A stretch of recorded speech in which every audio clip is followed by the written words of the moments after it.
বছরের কষ্টকর অভিজ্ঞতার মধ্য দিয়ে, যেখানে আর যাই হোক আমরা ন্যায্যতা প্রতিষ্ঠিত করতে পারিনি, স্বচ্ছতা প্রতিষ্ঠিত করতে পারিনি, সুব্যবস্থা প্রতিষ্ঠিত করতে পারিনি, সেখানে আপনারা নিশ্চয়ই উপলব্ধি করবেন যে রাজনীতির হাতে আপনারা বারবার মার খাচ্ছেন, হেরে যাচ্ছেন।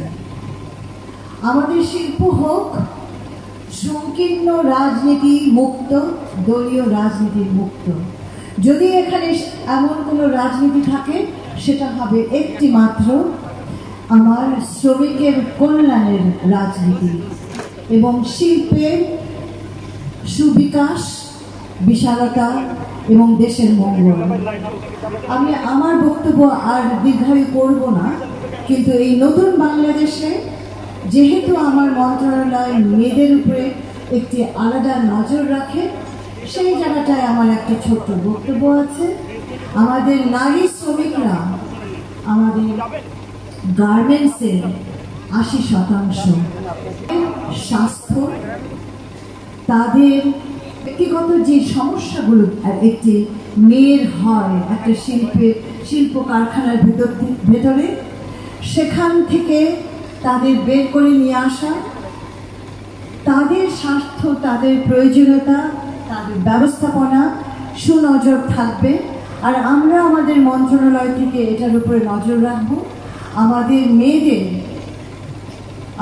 মেয়েদের ছেলেদের সকলেরই মঙ্গল চাই, কিন্তু একটা জিনিস বুঝতে হবে আমাদের ভাইদের এবং আমাদের মালিকদের, যে মেয়েদের কিছু বিশেষ সমস্যা থাকে এবং সেটার প্রতি সম্মান রাখতে হবে এবং একটি ভালো ব্যবস্থা বিশ্বজুড়ে যেটি হচ্ছে নারী বান্ধব।